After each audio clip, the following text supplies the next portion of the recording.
Lasing din tayo. Back home. Pasok na. Halika na! Tatakbo po, tama, tapa kayo.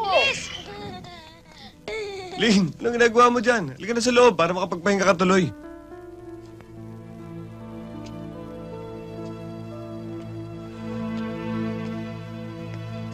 Ba't tahimik ka ngayon? Kagabi ka pa walang kibo, ah. Haling? Ilang taon na kamo tayo dito? 2 taon na tayong kasal, eh. 2 taon. Halika na sa loob. Oy, tama na. Oy, ikatagal na, bolang ka. Huwag magulo. Ling, palagay ko napagod ka lang sa biyahe. Kaya medyo mainit ang ulo mo. Kung gusto mo, maligo ka na. Mauna ka na. Para naman lumamig ang ulo ng mahal ko. Ano, Ling? Ha? Mahal? Sinong mahal ang tinutukoy mo? Sino pa? Siyempre ikaw. Tapos ng palabas, Elmo. Sarado ng kurtina ng entablado. Hindi ko maintindihan na sinasabi mo. Tapos ng panloloko mo. Ang kaharap mo ngayon ay ako na. Ang dating Diana na matino ang pag-iisip. At hindi ang Diana may amnesia na pinasakay ninyo sa mga kalokohan ninyo at kasinungalingan.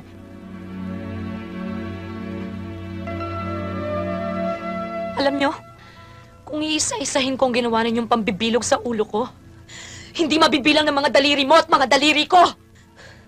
Inalila mo ko. Inalipin mo ko. Ginawa mo ko. Pinasunod mo ko sa lahat ng gustuhin mo. At lahat ng yun ay natatandaan ko, Elmo. Lahat yun! Kaya tanggalin mo ng maskara mo.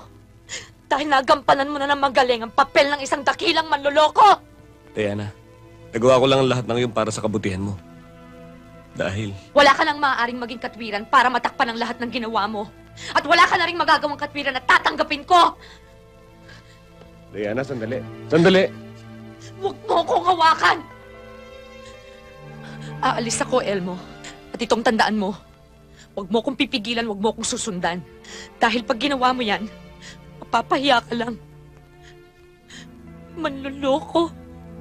Manluloko kayong lahat!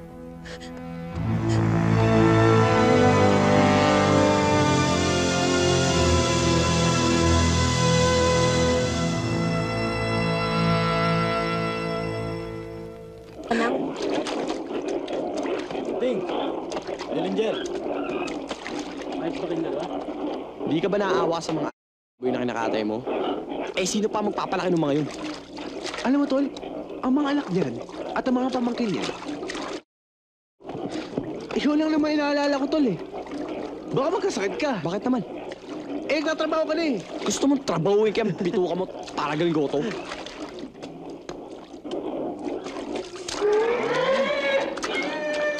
Dadaldalan na naman itong mga... Hoy! Kayo tatlo, lumapit dito. Gusto ko kayong makausap.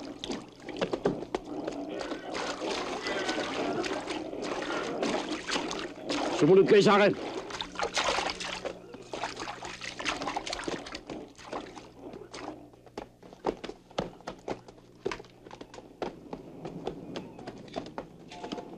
Ikaw!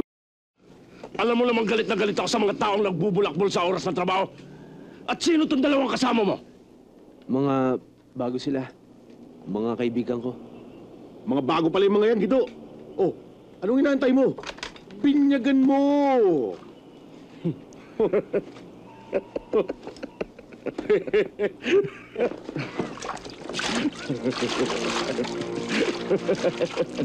Pagpalain ka ng mga santo ng mga matadero.